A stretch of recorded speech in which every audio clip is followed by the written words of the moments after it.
We are going to get straight into how you customize an application. This is just the screen showing you all the sites that it goes out to.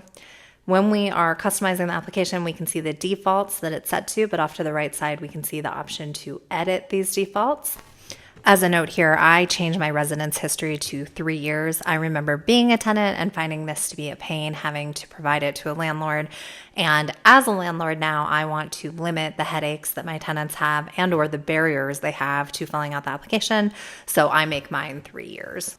For the same reason, I don't request a reference check from previous landlords.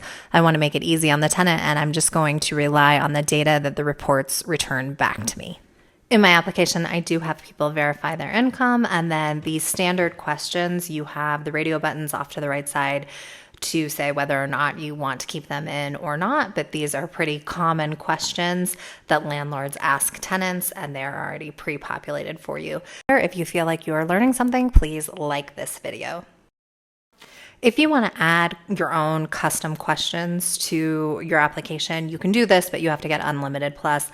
Unlimited Plus is $7 a month. I think it is absolutely worth it because it's also going to allow you to modify your lease, which I will do another video on. Below the custom questions, you can see the screening reports that are available to you, credit, criminal, or eviction. You can see sample reports, and you can also see off to the right side, it's going to cost the tenant $30. Here we have an example of a sample credit report.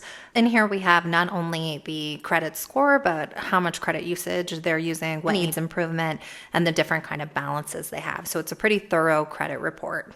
And if you're wondering what is a good tenant, no worries. In my latest workbook that I have written on Amazon, I've included some 2023 stats for tenants in the US so that you can base your applicants against what is the standard in the US. Again, that's available on Amazon. It also has some worksheets for figuring out what kind of tenant you want to have and to protect yourselves so that you're being consistent across all the tenants that apply.